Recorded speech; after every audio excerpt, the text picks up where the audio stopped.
2.5 കോടി രൂപയുടെ placement package സ്വന്തമാക്കി LPU 2025 ബാച്ച് വിദ്യാർത്ഥി. 2.5 കോടി രൂപ ഒരു വർഷം എന്ന് പറയുമ്പോൾ ഒരു മാസം 20 ലക്ഷം രൂപയ്ക്ക് മേളിൽ സാലറിയാണ് ഇന്ത്യയിൽ. സമ്മതിക്കണം കേട്ടോ. 1700 വിദ്യാർത്ഥികൾക്ക് 10 ലക്ഷം രൂപ മുതൽ 2.5 കോടി വരെ പ്രതിവർഷ പാക്കേജ്. കോടിക്കണക്കിന് രൂപയുടെ ശമ്പള പാക്കേജ് എന്ന ഉയരം താണ്ടി 2025 റെക്കോർഡ് പടയോട്ടം ആരംഭിച്ചിരിക്കുകയാണ് LPU. ഇതിനകത്തൊന്നും ഈ വിദ്യാർത്ഥിയെ കുറിച്ച് പറയുന്നില്ലല്ലോ. ബിടെക് ഇലക്ട്രോണിക്സ് ആൻഡ് കമ്മ്യൂണിക്കേഷൻ അവസാന വർഷ വിദ്യാർത്ഥിയായ വിഷ്ണുവിന് പ്രമുഖ റോബോട്ടിക്സ് ആൻഡ് ഓട്ടോമേഷൻ കമ്പനി വാഗ്ദാനം ചെയ്ത് 2.5 കോടി രൂപയുടെ പാക്കേജാണ്. പ്രമുഖ എന്ന് പറഞ്ഞ് കൊടുത്തു കഴിഞ്ഞാൽ തന്നെ ഏത് കമ്പനിയാണെന്നുള്ളത് അറിയാൻ പറ്റത്തില്ല. നമുക്ക് പല കേസിലും ഇങ്ങനെ കണ്ടിട്ടുണ്ടല്ലോ. എനിക്ക് തോന്നുന്നത് ഇതൊരു പരസ്യമാണ്, അഡ്വർടൈസ്മെന്റ് ആണ്. അത് നോക്കിക്കഴിഞ്ഞാൽ മേളിൽ കൊടുത്തിട്ടുണ്ട് കേട്ടോ. ഈ വിഷ്ണു എന്നുള്ള ഒരു പേര് മാത്രമാണ് മനോരമ പറഞ്ഞേക്കുന്നത്. മനോരമയുടെ കാര്യം നിങ്ങൾക്ക് അറിയാമല്ലോ. അങ്ങനെ ഒരു വിദ്യാർത്ഥി യഥാർത്ഥത്തിൽ ഉണ്ടെന്നുണ്ടെങ്കിൽ ആ വിദ്യാർത്ഥി രാവിലെ കഴിക്കുന്ന ഏത് ഫുഡ്, ഉച്ചയ്ക്ക് കഴിക്കുന്ന ഏത് ഫുഡ്, രാത്രി ഏത് സമയത്ത് ഉറങ്ങുന്നു, അങ്ങനെയുള്ള ഡീറ്റെയിൽസ് എല്ലാം വെച്ചിട്ട് ന്യൂസ് ചെയ്യാറുള്ളതാണ്.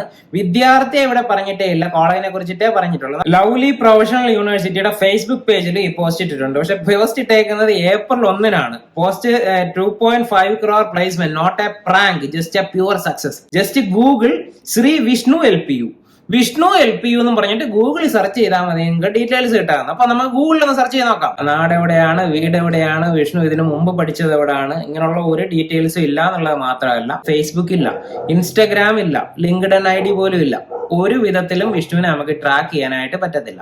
കുഴപ്പമില്ല, ഒരു വിദ്യാർത്ഥിയുടെ സ്വകാര്യത മാനിച്ച് നമുക്ക് അത് ഒഴിവാക്കാം. പക്ഷെ വിഷ്ണുവിന് ഏത് കമ്പനിയിലാണ് ജോലി കിട്ടിയത് എന്നുള്ളത് പോലും നമുക്ക് അറിയാനായിട്ട് പറ്റിയിട്ടില്ല. രണ്ടാമത്തെ വിദ്യാർത്ഥിയെ കുറിച്ച് നോക്കി. 1 കോടി രൂപയാണ് സാലറി കിട്ടിയേക്കുന്നത്. അവിടെ ആ പേര് മാത്രമേ ഉള്ളൂ, ആ വ്യക്തിയുടെ ബാക്ക്ഗ്രൗണ്ടുകളൊന്നും ഇല്ല, ഏത് കമ്പനിയിലാണ് ജോലി കിട്ടിയേക്കുന്നത് എന്നുള്ളതില്ല. അതുകൊണ്ടിട്ട് തന്നെ ഇത് മൊത്തത്തില് ഈ ഒരു പോസ്റ്റിന്റെ കാര്യം പറയുവാണ്, അതൊരു ഉടായ്പ സെറ്റപ്പ് ആണെന്ന് എനിക്ക് തോന്നിയത്. കോളേജ് പക്ഷെ ഉണ്ട് കേട്ടോ. കോളേജ് നാക്കിന്റെ അക്രഡിറ്റേഷൻ ഒക്കെ കിട്ടിയിട്ടുള്ള കോളേജാണ്. ഇങ്ങനെ ഒരു ചിലപ്പോൾ അഡ്വർടൈസ്മെന്റിന് വേണ്ടിയിട്ട് ആ ഒരു രീതി ന്യൂസ് പോലെ ക്രിയേറ്റ് ചെയ്തതായിരിക്കാം. എന്നാലും ജനങ്ങളെ തെറ്റിദ്ധരിപ്പിക്കുന്ന ഒരു കാര്യമാണ്. പല പേരൻസും ഇത് കണ്ടിട്ട് കുട്ടികളെ പെട്ടെന്ന് തള്ളിവിടാൻ ചാൻസ് ഉണ്ട്. 1 കോടി കിട്ടുമല്ലോ എന്നും പറഞ്ഞിട്ടായിരിക്കും വിടുന്നത്. നിങ്ങൾക്ക് ഇത് വെരിഫൈ ചെയ്യാവുന്നതേ ഉള്ളൂ. ഈ കോളേജിന്റെ അക്രഡിറ്റേഷൻ കിട്ടിയ ഡീറ്റെയിൽസ് എല്ലാം വെബ്സൈറ്റിലൊക്കെ അവൈലബിൾ ആണ്. കയറി നോക്കുമ്പോൾ ആവറേജ് സാലറി എന്ന് പറയുന്നത് 4 to 5 lakhs, അതേപോലെ up to 8 lakh വരെയൊക്കെ കാണിച്ചേക്കുന്നത് ആവറേജ് എന്ന് പറയുന്നത്. എന്നും വെച്ചിട്ട് വലിയ സാലറി ഒക്കെ കിട്ടുന്ന കുട്ടികൾ റാൻഡമായിട്ട് ഇടയ്ക്ക് ഉണ്ടാകും കേട്ടോ. പക്ഷെ അങ്ങനെയുള്ള ഒരു ജെനുവിൻ കേസ് ആണെന്നുണ്ടെങ്കിൽ തീർച്ചയായിട്ടും നല്ല ക്ലാരിറ്റിയിൽ ആ ന്യൂസിനകത്ത് വന്നേനെ. വിദ്യാർത്ഥിയെ കുറിച്ചിട്ടുള്ള കാര്യങ്ങൾ എല്ലാം അതിനകത്ത് വരും. ഏത് കമ്പനിയാണോ അത്രയും സാലറി ഓഫർ ചെയ്തത് അതൊരു വലിയ കാര്യമായിട്ട് കമ്പനിയുടെ പ്രൊഫൈലിലും വരും. അതേപോലെ തന്നെ ഈ ഒരു കോളേജിന്റെ ഡീറ്റെയിൽസിലും അതൊന്നും വന്നിട്ടില്ല. ഒരു സ്ഥാപനം അവരുടെ മാർക്കറ്റിങ്ങിന് വേണ്ടിയിട്ട് ഇങ്ങനെ ഒരു പോസ്റ്റ് ഇറക്കുന്നതിൽ അവരെ തെറ്റൊന്നും പറയാൻ പറ്റത്തില്ല. പക്ഷെ അത് ഏറ്റുപിടിക്കുന്ന മാധ്യമങ്ങൾ, പത്രമാധ്യമങ്ങൾ ഇതൊരു വാർത്ത എന്നുള്ള വിധത്തിലൊക്കെ കൊടുക്കുമ്പോഴത്തേനും ഒന്ന് ആലോചിച്ച് നോക്കുക, എത്ര പേര് ഇതിനകത്ത് തെറ്റിദ്ധരിക്കപ്പെടുന്നുണ്ടായിരിക്കും. അവർ പെട്ടെന്ന് പോയി അഡ്മിഷൻ എടുക്കും. വലിയ തുകയിലൊക്കെ ആയിരിക്കും അഡ്മിഷൻ എടുക്കുന്നതെന്ന് പറയുന്നത്. നിങ്ങൾ ഈ വർഷമാണ് കോഴ്സിന് ജോയിൻ ചെയ്യുന്നത്.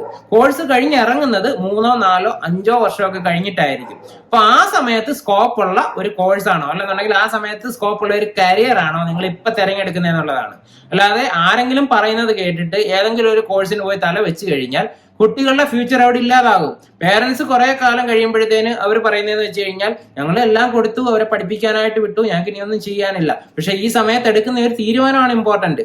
പല പേരൻസും ഫോഴ്സ് ചെയ്ത് കുട്ടികളെ അവർക്ക് ഇഷ്ടമല്ലാത്ത ഓരോ കോഴ്സിന് വിടാറുണ്ട്. ആ വിടുന്നതെന്ന് പറയുന്നത് അവരുടെ ഫ്യൂച്ചറിനെ നല്ലോണം ബാധിക്കുന്ന ഒരു കാര്യമാണ്. ഈ വീഡിയോയിൽ ഞാൻ പറയാൻ ഉദ്ദേശിക്കുന്നത് നിങ്ങൾക്ക് ഇപ്പൊ ചൂസ് ചെയ്യാൻ പറ്റിയ കുറച്ച് കോഴ്സുകളെ കുറിച്ചിട്ടാണ്. വെറൈറ്റി ആയിട്ടുള്ള കോഴ്സുകൾ. എല്ലാവരും പറയുന്നത് തിരഞ്ഞെടുക്കാൻ പോയി കഴിഞ്ഞാൽ നിങ്ങൾക്ക് ഫെയിലിയർ ഉണ്ടാവാത്തതേ ഉള്ളൂ.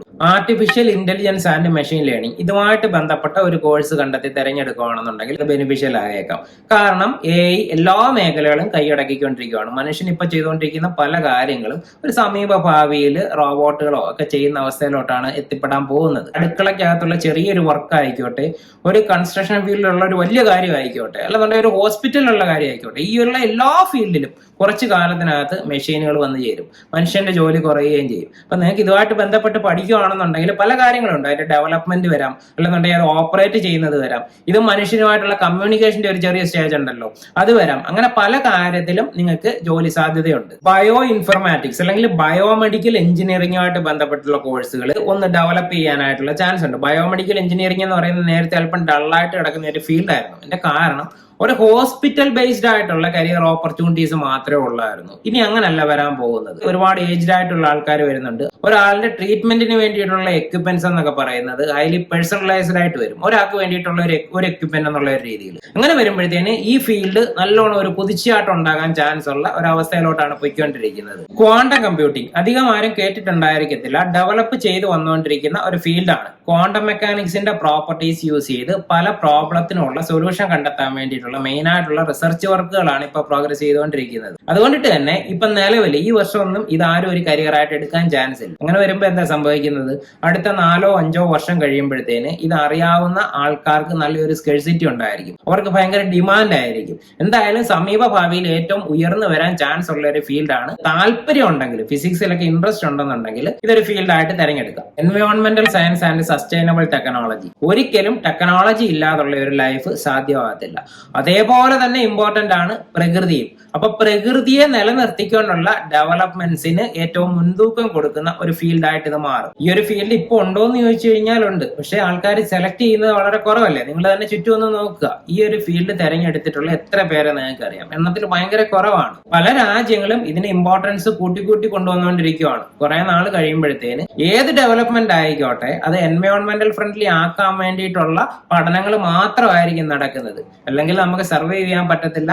അപ്പൊ അങ്ങനെയുള്ള ആൾക്കാരെ ആവശ്യമായിട്ട് വരും. നിങ്ങൾക്ക് അപ്പോൾ ഒരു സാധ്യത ഉണ്ടാവണമെന്നുണ്ടെങ്കിൽ ഇപ്പോഴേ പഠിക്കുക എന്നുള്ളതേ ഉള്ളൂ. അല്ലാതെ അപ്പൊ പോയി പഠിച്ചിട്ട് കാര്യമില്ല. ഫോറസ്ട്രി കേൾക്കുമ്പോൾ തമാശയായിട്ട് തോന്നാം. എന്താണ് ഇതിനകത്തുള്ള കരിയർ ഓപ്പർച്യൂണിറ്റി എന്നുള്ളത്? എല്ലാവർക്കും ടെക്നോളജി വേണം. അതേപോലെ തന്നെ എല്ലാവർക്കും വനവും വേണമെന്നുള്ള ഒരു അവസ്ഥയിലോട്ട് നമ്മളുടെ ആ ഒരു പ്രകൃതി എത്തിപ്പെടും. മിക്കവാറും രാജ്യങ്ങളെല്ലാം അത് കമ്പൽസറി ആയിട്ടുള്ള റൂൾസ് ആയിട്ടും കൊണ്ടുവരും. ടെക്നോളജിയെ ഡിസ്റ്റർബ് ചെയ്യാതെ എങ്ങനെ വനത്തിന്റെ അളവ് കൂട്ടാം എന്നുള്ള ഒരു ചിന്തയിലേക്ക് ലോകം മൊത്തം ഒരുമിച്ച് വരുന്ന ഒരു കാലം എന്ന് പറയുന്നത് ഒരുപാട് ദൂരമൊന്നുമല്ല. എന്നാൽ മാത്രമേ നമുക്ക് സർവൈവ് ചെയ്യാനും പറ്റത്തുള്ളൂ. അപ്പൊ ആ ഒരു കണ്ടീഷനിലാണ് നിങ്ങളുടെ ഇമ്പോർട്ടൻസ് വരുന്നതെന്ന് പറയുന്നത്. ആൾക്കാർ ആ സമയത്ത് കുറവായിരിക്കും അതുമായിട്ടുള്ള ഡിസൈനിങ് ഒക്കെ ചെയ്യുന്നത്. ഒരു വ്യക്തിക്ക് പോലും വേണമെന്നുണ്ടെങ്കിൽ അദ്ദേഹത്തിന്റെ പറമ്പിൽ ചെറിയൊരു ഭാഗത്ത് വനം വെച്ച് പിടിപ്പിക്കണം എന്നുള്ള ഒരു ആഗ്രഹമൊക്കെ ഭാവിയിൽ വരാനായിട്ട് നല്ല സാധ്യതയുണ്ട്. ഇതൊക്കെ നമ്മുടെ സർവൈവലിന്റെ ഭാഗമാണ്. നമ്മളിപ്പോ ചെയ്തുകൊണ്ടിരിക്കുന്നത്. നമുക്കിപ്പോ സർവൈവ് ചെയ്യാൻ ഒരു മൊബൈൽ ഫോൺ വേണം എന്ന് പറയുന്നത് പോലെ തന്നെ വനം വേണം എന്നുള്ള ഒരു അവസ്ഥയിലോട്ട് വരും. ആ ഒരു സമയത്താണ് നിങ്ങളുടെ അറിവും നിങ്ങളുടെ സ്കില്ലും ഒക്കെ കരിയറായിട്ട് കൺവെർട്ട് ആവുന്നത്. താല്പര്യമുള്ളവർക്ക് ചൂസ് ചെയ്യാം. ഇത് മാത്രമൊന്നുമല്ല, ശ്രദ്ധിക്കപ്പെടാതെ കിടക്കുന്ന ഒരുപാട് കോഴ്സുകൾ നിങ്ങൾക്ക് ചുറ്റുമുണ്ട്. പെട്ടെന്ന് എന്തെങ്കിലും ഒരു കോഴ്സിന് പോയി തല വെക്കാതെ നിങ്ങളെ ആദ്യം മനസ്സിലാക്കുക. അഭിരുചി അനുസരിച്ചിട്ട് വെറൈറ്റി ആയിട്ടുള്ള ഒരു കോഴ്സ് തിരഞ്ഞെടുക്കുക.